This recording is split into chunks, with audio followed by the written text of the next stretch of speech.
When I was a student at college, I had a special pen box. And I used one of the pens in it for my first exam in my first year. I did really well in that exam. So I decided that I'd use that same pen for every exam I took. I thought it was my lucky pen. Now this is where it gets weird. Before each exam, I would douse the pen in cheap cologne. And so in the exam room, there was this smell associated with the area in which I sat. And I kept my pen in my little pen box, and it would only ever come out at exam time. Well, since then, I have matured in every sense of the word. I now believe there's no such thing as luck. We don't have good or bad fortune. No, everything happens for a reason. It's all part of God's plan for our lives. And God intertwines his story with our story. And while we might not know why things happen, they don't come as a surprise to God. So for those of you who don't know me, and you can't smell me because I'm not wearing cheap cologne today, my name is Nicholas, and I'm one of the pastors here at 180 Life. And today we're continuing our walk through the book of Esther. And we're going to be in chapter 6, which is a bit over halfway through the book. And it's at this point that the story pivots. Let's just refresh our memories of what we've seen so far. The book of Esther is really a story of how God works and how we all have a purpose in life. And we all love a good story. That's what keeps us hooked in movies we watch or novels we read. And the book of Esther is an amazing story. But unlike a fictional novel, it's a true story. And so far, it's been a story of intrigue, of goodies and baddies, of greed and humility. And today, we're really going to see how God's fingerprints are all over the story, even though God doesn't get explicitly mentioned anywhere in the book of Esther. But what we sometimes don't understand is that we're all part of a story God is writing out, an amazing story. And God builds us and prepares us for our purpose, and this is all intentional. It's not by accident. So we have Esther. She is a Jewish orphan girl, and she's adopted by her uncle Mordecai. She's living in the Persian Empire, which is ruled by King Xerxes. And he likes throwing parties to show his wealth and his status. At one of them, he calls for his wife, Vashti, to come and parade herself. But she says no. The king's furious, and his advisors say that he should get rid of her, which he does. But the king wants to get a replacement wife, and so has a beauty pageant, and Esther catches his eye. Sort of like the ultimate bachelorette. She gets the rose, and he gets to pick her to be his wife. So while she gains favor with the king, there's a side plot going on. We have Haman, who is an evil guy, super sneaky. He's an advisor to the king, so holds a lot of weight in the empire. He's gone from power to power in the king's palace. And everyone bows down to him. Well, everyone except one person, Mordecai. And Haman doesn't understand why Mordecai won't bow down to him. And he gets eaten up by it, and he's fixated by it. And so he condemns all the Jews, and he convinces the king to put out a decree to eliminate them all, including Mordecai. Esther gets wind of this, and being Jewish herself, she wants to save her people. And so she hatches a plan to do this. When the king's in a good mood, she's going to tell him that she's a Jew and that he can't kill all the Jews. So she has this big feast for the king, and she invites Haman to it. They have a big time. And then Haman leaves, and he sees Mordecai at the palace gate. And this is a trigger for Haman. He throws a fit. Well, Esther tells the king that she'd like to have another feast for him and Haman that following day. The king's all in, but Haman says to his wife and friends that he'd like to go, but he just can't bear seeing Mordecai. And Haman's wife, who is equally as despicable as Haman himself, has an idea. Let's get a big pole and impale Mordecai on it. And that brings us up to the end of chapter 5. As we move into chapter 6, we see things that start with a touch of insomnia. So let's read the first verse. That night, the king could not sleep. So he ordered the book of the Chronicles, the record of his reign, to be brought and read to him. So the king couldn't sleep. So maybe it was acid reflux from the food, from the feast. We don't know. But the fact is he couldn't sleep. And this is actually a pivotal thing. He decides he wants to read a book. He asks the attendants to get the book of the Chronicles. And this is a sort of history book in which all the things that the kings of Persia have done is written. And maybe he wanted it so that he could sort of reminisce on the old days. Or maybe because he knew it was just so boring that he'd fall asleep. It's kind of like looking at something on your phone in the middle of the night. And I have a habit of doing this when I can't sleep. Sometimes it makes things worse. It gets me even more riled up. But sometimes it does put me to sleep. And on a few occasions, I've literally woken up in the morning still clutching my phone. Anyway, what was it that the king was reading about? Let's read on. It was found recorded there that Mordecai had exposed Bigthana and Teresh, two of the king's officers who guarded the doorway, who had conspired to assassinate King Xerxes. What honor and recognition has Mordecai received for this? The king asked. Nothing has been done for him, his attendants answered. Now, what's fascinating here is that King Xerxes has been ruling for 12 years.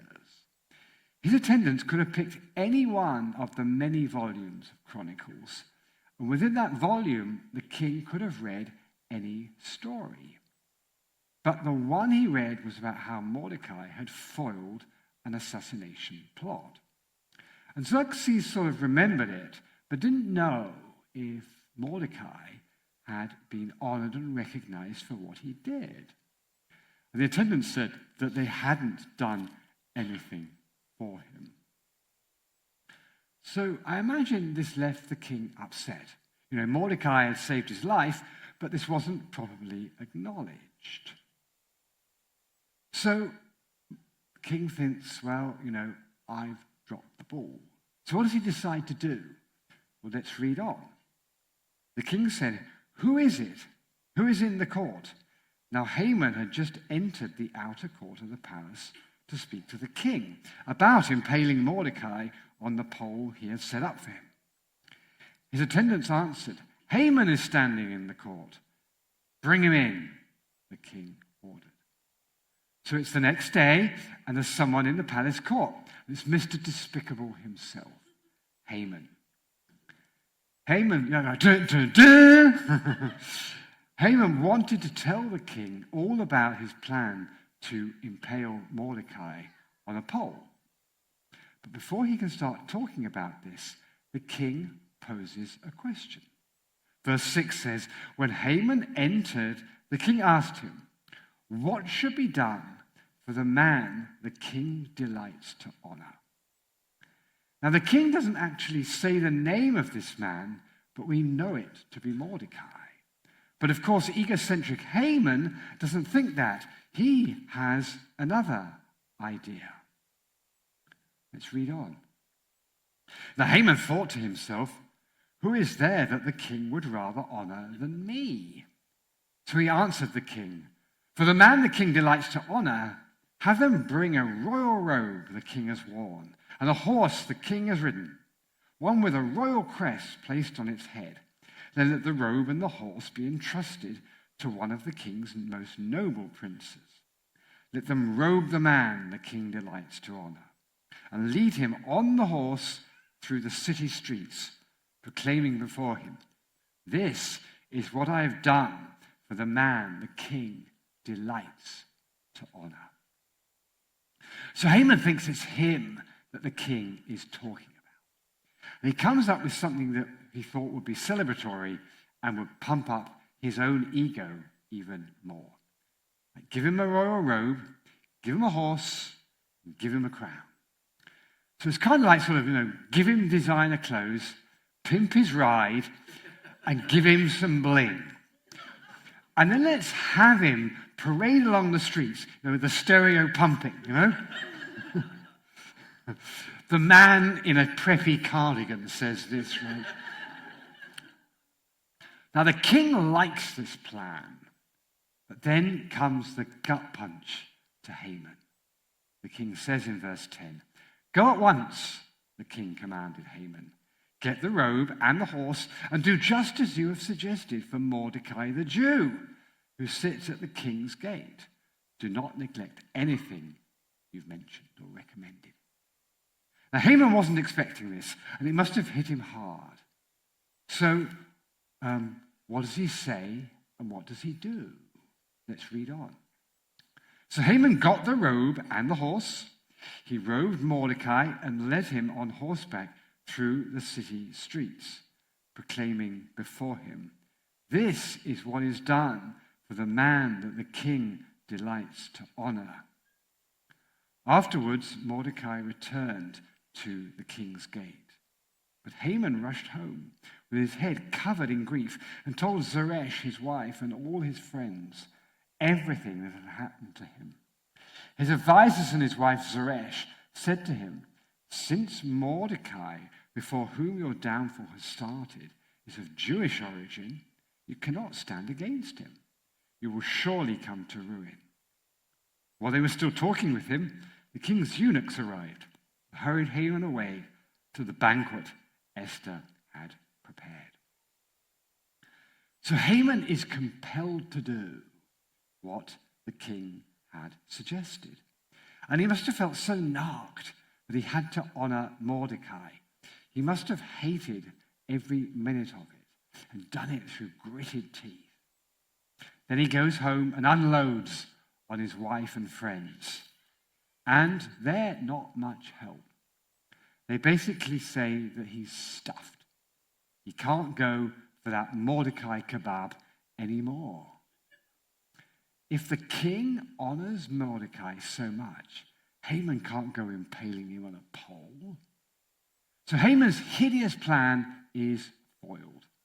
And before you know it, the eunuchs are there to take Haman to the next feast.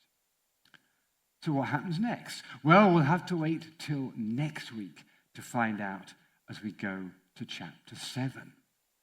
But for today and for us, what can we take away from all the happenings that we've seen? Well, going back to the beginning, the king could have had insomnia any night. He could have picked any volume of the Book of Chronicles, and within that volume, he could have picked any story. But he had insomnia on that one night. He picked that one volume, and he picked that one story about Mordecai foiling the assassination attempts. And then it could have been any random time that Haman showed up, but it was on that one day that he did. So is this all luck? Is it serendipity? Is it coincidence? Is it just chance? I don't think so. As I said, on a number of occasions, God is not explicitly mentioned in the Book of Esther, but God's fingerprints are seen all over it. And just as God shows up in Esther's story and in Mordecai's life, so he turns up in ours too. And for me, that's really a huge faith builder. Now, one of the keys to looking for where God has intervened in our lives and where God has showed up and directed our paths is really to be on the lookout for it, to be receptive to it. So there was this fun radio comedy on the BBC that my wife Susan and I listened to. It was about an airline crew, and one of the flight attendants was a bit of a lovable fool, to put it mildly. And when he was on a car journey, he would play a game called Yellow Car. Every time he saw a yellow car, he would shout, "Yellow car!" Now this began to get on the nerves of the other people in the car. So one of them asked him, "Look, when does yellow car end?" And he said, "Well, that's the beauty of yellow car. It never ends." Well, now my wife Susan and I play yellow car all the time. When we go on long distance journeys, we play yellow car. But also just driving from home to the local Starbucks, we play it. And whoever spots the most yellow cars is the winner. Now it turns out that Susan is very good at yellow car. So I hardly ever win. But what you realize is that there are a number of yellow cars on the road. But if you weren't playing yellow car, you probably wouldn't recognize them or notice them. And the same is true for our lives. Unless we're on the lookout for the small ways that God has touched and directed our lives, we might not notice them. That person that God puts in your life at that exact moment, that thing you felt prompted to do at that exact moment, that change of plans at that exact moment, it's the providential direction of an omnipotent God. And our story is interweaved with God's bigger story, God's bigger plans for humanity. So it's no coincidence that he uses us today. When I look back on my life, I see how God has built me and prepared me for my purpose, and that nothing has happened in my life that was by accident. It's all intentional. And the same is true for you.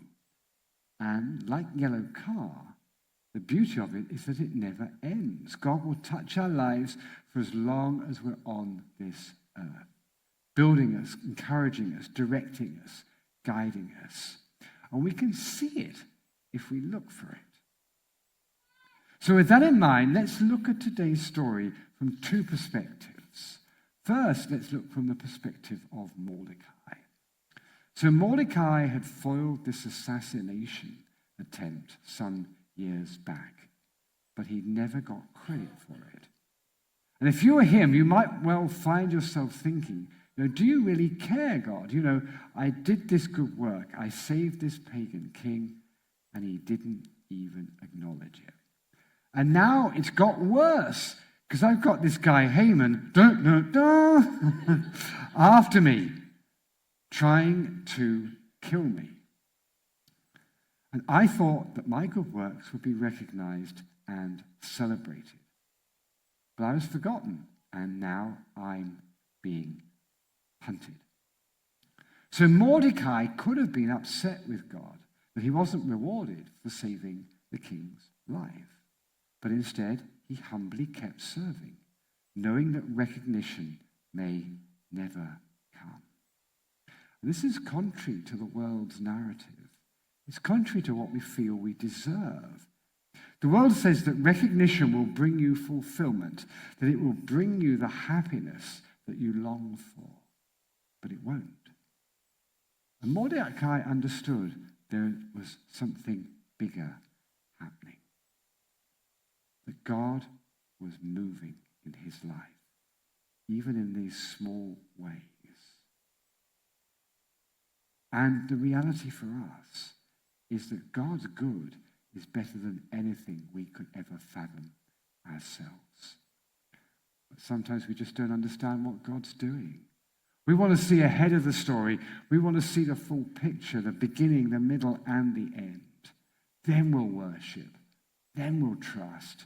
then we'll believe, then we'll have joy. But we need to do these things when we're in the thick of it. It might not feel good at the time, but I promise you that God is pursuing your good. And just because we don't understand doesn't mean that God's not at work. And if you're in the midst of a trial at the moment, you know you've lost a loved one, lost a job, facing what seem like unsurmountable challenges, and you just don't understand. I don't have an easy answer as to what you're going through and why you're going through it. But I do know that one day it's going to make sense. I remember when I lost my job over in the UK. At the time, I didn't know why or what to do. But now I've seen that it was because God wanted me here in Connecticut. I see God is weaving my story into his bigger story. And sometimes the good that God is working out doesn't feel too good to us. But I promise you, he's working all things out. Now let's look at things from the perspective of Haman. He's so delusional. He just doesn't see what's going on around him. There's a mighty God, but he doesn't know it. He doesn't have a relationship with him. He doesn't realize that God is orchestrating all these events and that he is not the main character. Haman is the most influential person outside of the king. He has wealth and fame and people are bowing to him. But despite this, it just wasn't enough. He devised all his evil plans because one solitary guy would not bow down to him. It was eating Haman alive that Mordecai wouldn't bow down to him. He was chasing after the world's narrative of success. He felt that he was owed everything. So Haman comes in to the king's palace and says, I'm here. And the king says, okay, well, let me pick your brains. What shall I do for the man who I want to honor? And Haman's inner monologue says, it's got to be me, this guy, right? He thinks this is my opportunity to get even more recognition. Do you ever have an inner monologue? I know I do. I have conversations in my head all the time. Well, Haman is probably thinking, what do I tell the king? What would I like? So he comes up with the elaborate plan, right? He says, bring out the robes, get the horse started, get a crown on it, and parade me around the streets. Now, Haman was so excited about what was going to happen. He was so prideful. But just as Proverbs 16 says, pride goes before destruction, a haughty spirit before a fall. Haman thought he was so clever and was setting himself up for even more recognition. He was prideful and haughty. Now, haughty is not a word that we use all that much these days, but ultimately it means sheer arrogance. Haman was prideful and arrogant. And this arrogance is birthed from not believing or realizing that God is in control of everything. It's like thinking, I'm in charge of my own destiny. And pride and arrogance are both so addictive. So we move on. And the king says he wants to put on this show for Mordecai. And Haman's inner narrative must have imploded at that stage. He thought it was all for him, but it wasn't. It was for this guy Mordecai, who he just hated. So we have two narratives here. We have Haman, who when he looks out, he looks in the mirror. All he can see is his reflection in the mirror. He sees himself. And we have Mordecai, who when he looks out, he sees through a window. He sees the significance of what he's doing. He sees the bigger picture of God's handiwork. He sees other people. So what about you? Are you holding up a mirror? Are you buying into the narrative of the world? Or are you looking out of the window, seeing beyond yourself? Looking out of the window is really foreign to Haman and can be for us. Putting others ahead of ourselves is vastly different to the narrative that the world gives us. And the result is a vastly different story. But it's a narrative that not only opens us up to God's divine plan for our lives, but it brings us real satisfaction. Gazing in the mirror might seem nice, but in time we feel empty. Let me say, it's not bad for us to have things and do things for ourselves. It's not bad for us to enjoy these things, but they mustn't be the center of our life. They can't define who we are. But there's a bigger reason for looking out of the window and not in the mirror. It's because Jesus did it. Jesus put us ahead of himself. He did this to the point of dying on the cross for us, taking our sin on himself and making us right with God, and then rising from the dead to break the power of death and sin in our lives. And we're called to love and live like Jesus. So we need to be window people and not mirror gazers. Throughout this chapter in the Book of Esther, we've seen God at work. At work in small ways, but each of them being really significant. And that's what God wants to do in our lives too. Nothing that happens in our life is by accident. It's all intentional. So as we close, I want to encourage you to do two things this week. First, take stock of your motives and your mindset. Are you looking out of the mirror and focused on yourself? Or are you looking out of the window? Are you putting others ahead of yourself? And then the second thing I want you to do this week is play yellow car.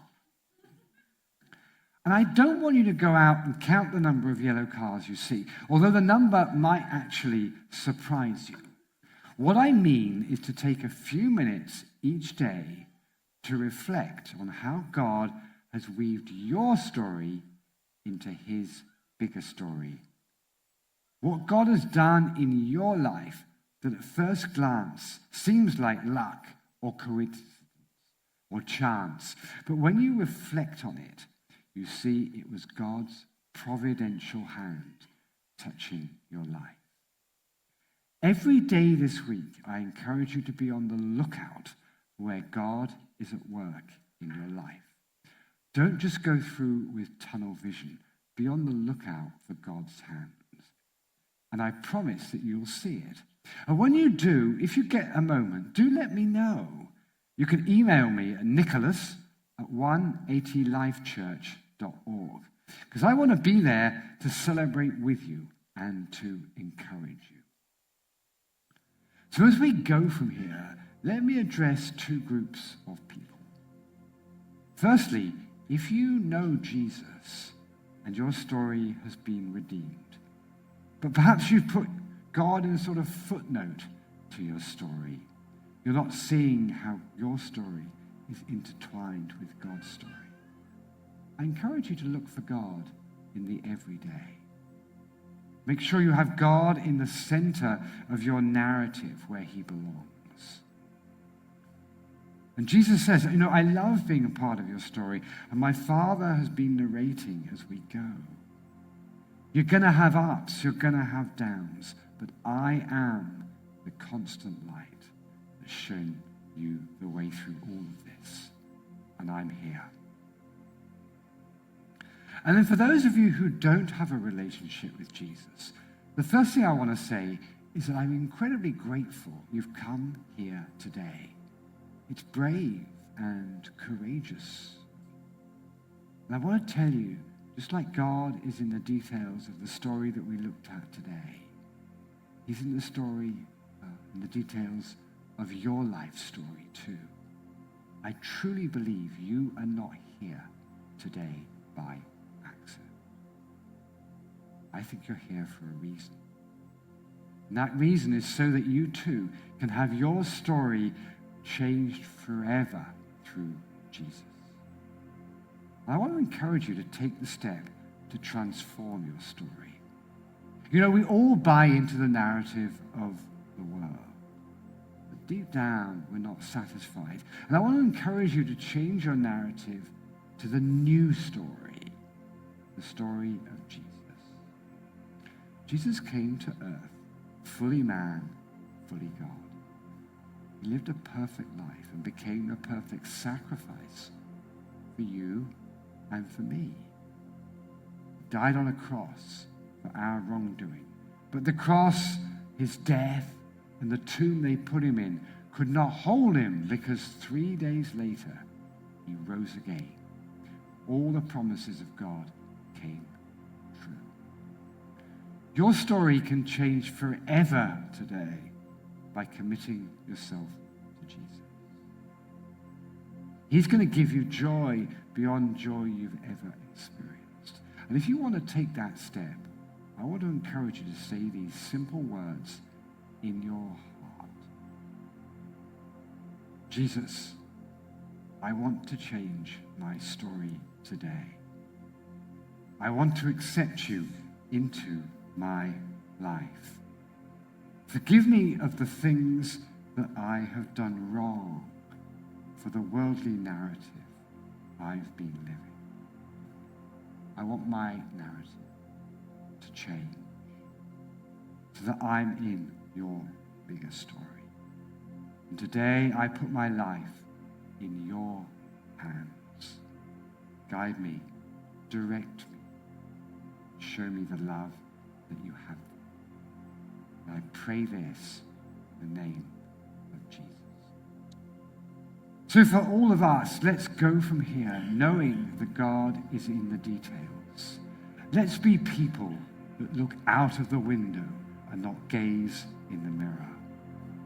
And let's go count some yellow cars. Amen.